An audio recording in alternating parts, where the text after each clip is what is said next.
बाद हर पेज में जहाँ आप फेसबुक कनेक्टिविटी चाहते हैं वहाँ पे आप नेम स्पेस ऐड करेंगे फेसबुक की। फिर बॉडी के बाद ये वाली स्क्रिप्ट ऐड करें और बॉडी से बंद होने से पहले आप एक और स्क्रिप्ट ऐड करें। ये सारा कोड आपको मिलेगा इस पेज पे। आप देखिए आपके ब्राउज़र में आ रहा है। थोड़ी देर के लिए मैं रहने देता हूँ यहाँ पे ताकि आप नोट कर लें। अच्छा, अब जब ये ख़त्म हो गया तो अब हमें क्या करना है, अब हम अपने एप्लीकेशन में काम शुरू कर सकते हैं।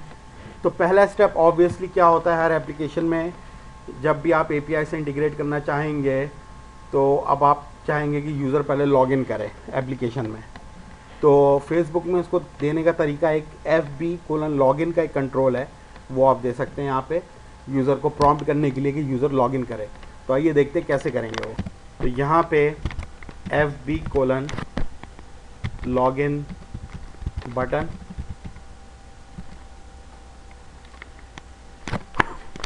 लॉगिन बटन की एक प्रॉपर्टी है जिसको हम कहते हैं लेंथ। यहाँ पे कितना बड़ा आप बटन शो करना चाहते हैं वो यहाँ पे लिखना है। तो इसकी प्रोबेबल वैल्यूज़ मेरा ख्याल या तो शॉर्ट है या लॉन्ग है, तो हम यहाँ पे शॉर्ट रखते हैं ताकि छोटा बटन शो हो। अब लॉगिन करने के बाद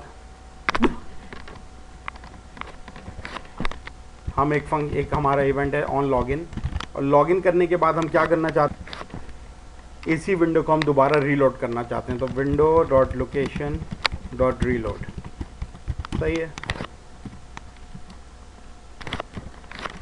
एक और प्रॉपर्टी है ऑटो लॉग आउट लिंक की। ये प्रॉपर्टी क्या करती है कि जब आप लॉगिन हो जाएंगे तो लॉगिन बटन ऑटोमेटिकली चेंज हो जाएगा लॉग आउट बटन में। तो इसको हम करते हैं ट्रू और साइज़ हम कर देते हैं इसका लार्ज।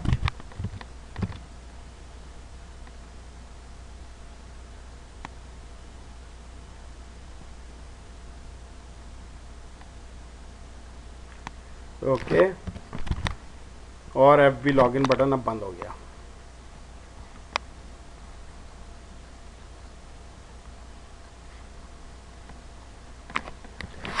अब आइए, अब मैं अपने FTP में चलता हूँ और ये सारी फाइलें जो हैं ये मैं रिमोट होस्ट पे अपलोड करता हूँ। तो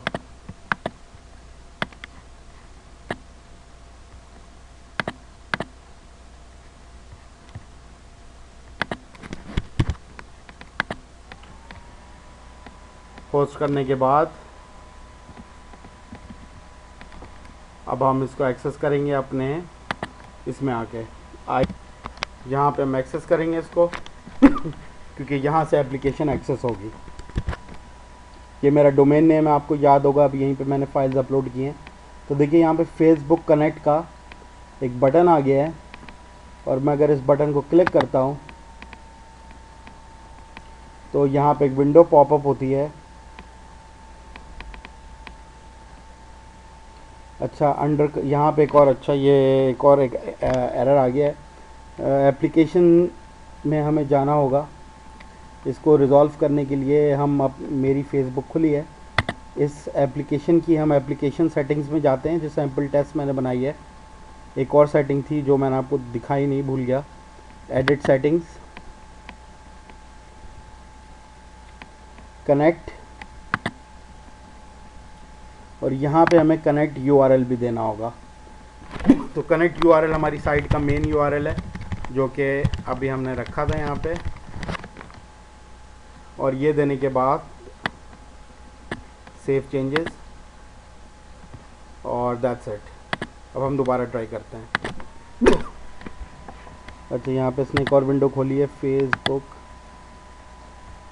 विंडो को बंद करते हैं, पेज अपना रिफ़्रेश करते हैं, क्लिक, और ये देखिए कनेक्ट विद फेसबुक का इसने दे दिया। अब जब आप फेसबुक यूज़ करते हैं तो आप देखें ये एप्लीकेशन में अब आपसे मांगता है कि एप्लीकेशन आपसे प्राइवेसी की वजह से आपसे पूछती है कि can I access this, can I access that. तो यहाँ पे ये बोल रहा है connect sample test with Facebook to interact with your friends on this site. This site will also be able to automatically post recent activity. तो आप यहाँ पे कनेक्ट कीजिए और क्योंकि मैं अभी यहाँ पे लॉगिन हूँ तो उसने मुझसे लॉगिन पासवर्ड नहीं पूछा। मैं क्या करता हूँ, यहाँ लॉग आउट करता हूँ, इसमें आता हूँ, इसको रिफ़्रेश करता हूँ, तो देखिए यहाँ भी लॉग आउट हो गया है क्योंकि सेशन ख़त्म हो गया है। फिर से कनेक्ट दबाता हूँ, तो अब जो ये विंडो आई है देखिए, इसने मुझसे यहाँ पे ईमेल और पासवर्ड मांगा है मेरा लॉगिन करने के लिए। ओके, पासवर्ड मैंने डाल दिया है, कनेक्ट, और ये देखिए यहाँ पे फेसबुक अब कनेक्ट हो गया। तो सही है। अब हम इसको लॉग आउट करते हैं और कहता है यू आर लॉगिंग आउट, और अब ये लॉग आउट हो चुका है।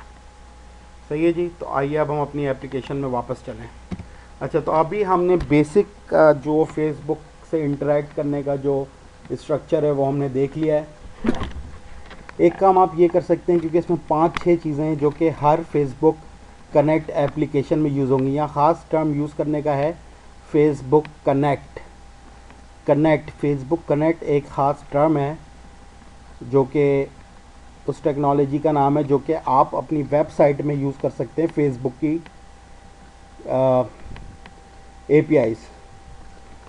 तो इसके लिए आप ये कर सकते हैं कि अगर मैं यहाँ से FB लॉगिन बटन हटा दूँ